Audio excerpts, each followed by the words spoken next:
Hello students, welcome to my channel once again.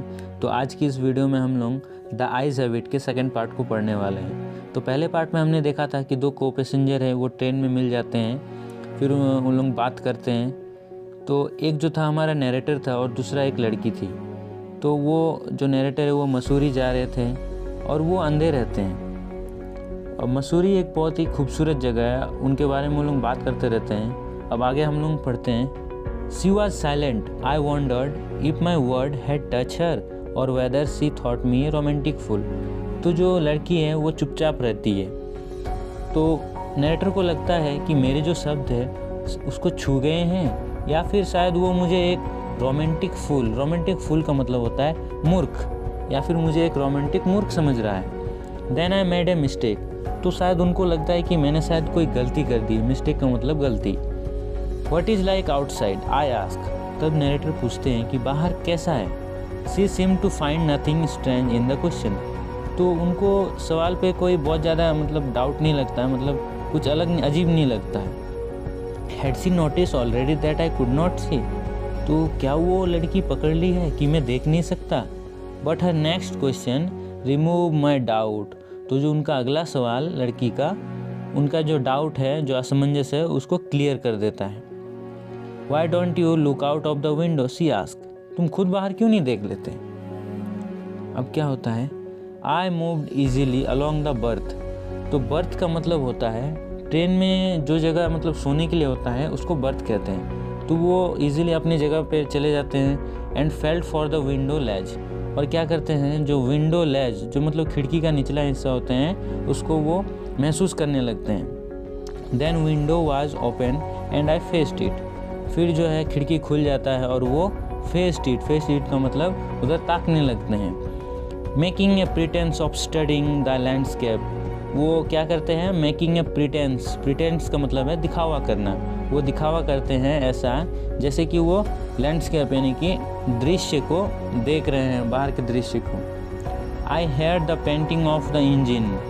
तो मैंने सुना कि इंजन का जो पेंटिंग यानी कि हाँपने वाला, जब इंजन रुकता है तो उसका आवाज़ थोड़ा चेंज हो जाता है। The rumble of the wheels, वो पहियों की गड़गड़ाहट। इन माई माइंड्स आइज़ का मतलब होता है मनोदृश्य। वो मनोदृश्य से ये सब देख सकते थे। I could see telegraph post flashing bye.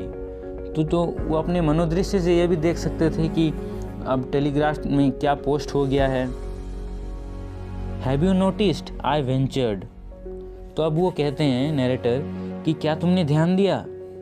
That the trees seem to be moving while we seem to be standing still. वो नैरेटर कहते हैं कि जो पेड़ हैं वो ऐसा लग रहा है कि वो मूव कर रहे हैं और हम जो है वो चुपचाप बैठे हुए हैं। बच्चों, आपने देखा हो कि जब हम लोग बस या कोई तेज़ी से भागती हुई चीज़ों पर बैठ के जाते हैं तो ऐसा लगता है कि जो हमारे साइड में जो पेड़ है वो चल रहे हैं पीछे की ओर और हम लोग चुपचाप बैठे हुए हैं। तो ऐसा ही वो लोग कहते हैं। That always happen, she replied. अब लड़की कहती हैं कि ऐसा तो हमेशा से होता है। Do you see any animal? क्या तुमने कोई जानवर देखे? अब नरेटर कहता है no, I answered quite confidently. तो वो नो जल्दी से कहते हैं और एकदम कॉन्फिडेंस, आत्मविश्वास के साथ कहते हैं। I knew that there were hardly any animal left in the forest near Dehra. तो वो जानते थे देहरा के नियर यानी कि देहरा के सामने जो भी जंगल है उसमें शायद ही कुछ जानवर बचा हो। लेफ्ट का मतलब बचा हो। I turn from the window and face the girl. अब वो क्या करते हैं, खिड़की की ओर से मुड़ जाते हैं और फेस द गर्ल, और लड़की की ओर देखने लगते हैं। And for a while we sat in silence. और कुछ समय के लिए वो लोग चुपचाप, साइलेंस का मतलब होता है चुपचाप बैठ जाते हैं। You have an interesting face, I remarked. अब यहाँ पे नैरेटर टिप्पणी करते हैं कि तुम्हारा चेहरा काफ़ी दिलचस्प है। I was becoming quite daring but it was safe remark. वो पहले तो चुप हो जाते हैं, डरने लगते हैं, फिर उनको लगता है कि ये शायद एक सेफ रिमार्क यानी कि ये सुरक्षित है। Few girls can resist flattery. कुछ लड़कियां जो होती है वो इसकी चापलूसी करती है, विरोध करती है। She laughed pleasantly. पर वो लड़की खुशी से हंसती है। It is nice to be told that I have an interesting face. अब यहाँ पे लड़की कहती है कि ये काफ़ी अच्छी बात आपने कही कि मेरे पास दिलचस्प चेहरा है। I am tired of people telling me that I have a pretty face. वो कहती है कि मैं थक चुकी हूँ लोगों से ये सुनते हुए कि मेरे पास खूबसूरत चेहरा है। Oh so you do have a pretty face.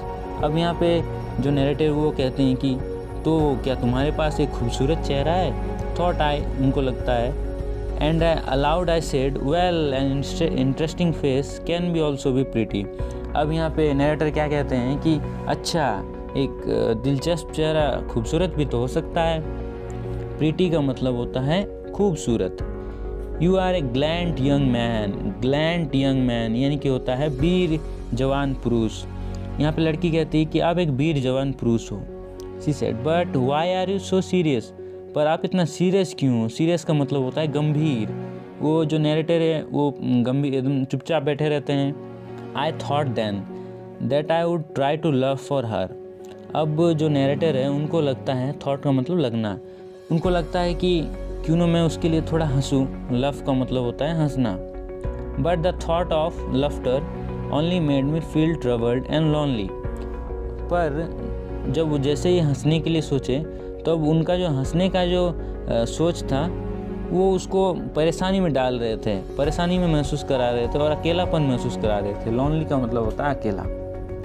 We will soon be at your station I said. अब यहाँ पे नरेटर कहते हैं कि जल्द ही हम लोग आपके स्टेशन पर होंगे। Thank goodness it's a short journey. अब यहाँ पे लड़की कहती है कि अच्छा हुआ, यह काफ़ी छोटा यात्रा थी। I can not bear to sit on a train for more than 2 or 3 hours। तो यहाँ पे लड़की कहती है कि मुझे ट्रेन में 2 या 3 घंटे से अधिक बैठना पसंद ही नहीं है। Yet I was prepared to sit there for almost any length of time just to listen to her voice. तब यहाँ पे नैरेटर मतलब कहते हुए सोचते हैं कि अगर मुझे यहाँ पे बैठना पड़े कितने भी समय के लिए, बस उसकी आवाज़ मुझे सुनाई देती रहे तो मैं बैठ सकता हूँ। Her voice had a sparkle of A mountain stream. वो कहता है कि उसकी आवाज़ में एक पहाड़ों के भाप जैसा चमक है। As soon as she leaves a train she would forgot our brief encounter. तो उनको लगता है कि वो लड़की जैसे ट्रेन को छोड़ देंगी तो वो फिर हमारे जो ब्राइफ इनकाउंटर का मतलब होता है मिलना, जो वो मिले हैं उसको भूल जाएंगे। फॉरगॉट का मतलब होता है भूल जाना। But it would stay with me for the rest of the journey. पर नैरेटर कहते हैं कि यह मेरे साथ जीवन के आखिरी समय तक, जितने भी समय है उसके साथ तक रहे यात्रा के बारे में। तो थैंक यू बच्चों।